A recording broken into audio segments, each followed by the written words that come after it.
One of the subjects that I am particularly keen to talk about, mainly from the keynote stage, well, it used to be from the keynote stage, now from the V keynote stage, is the idea of cognitive diversity. And I've spoken about that before, so I'm not going to repeat myself, but in terms of what that means. But just to give you some examples that I have found remarkably helpful. I grew up in a segregated society. I grew up in a place where one part of the country was very separate from the other, and I grew up in Scotland. And it was a religious type of segregation. So you had basically, and I'm talking very generally here, but you had the Catholics and you had the Protestants. So they had the two groups that were segregated from one another.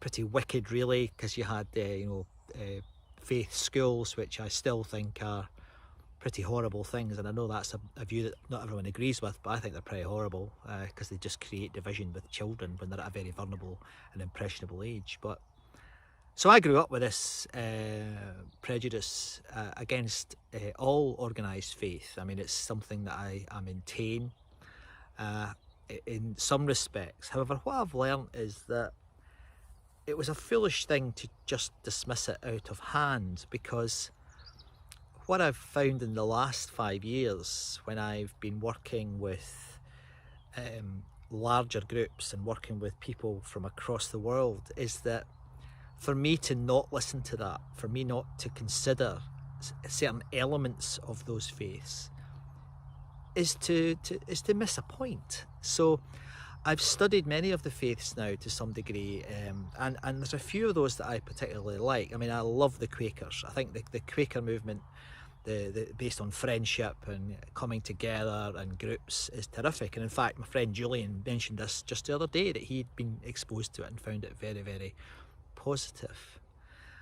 Probably my two favourites though are the Jewish culture and Buddhism. I find Jewish culture's messages about family, about forgiveness, about, the whole notion of Shabbat, where the people of practicing Jewish culture come together to talk about how they are and talk about what's worrying them, etc. I think that's a beautiful thing.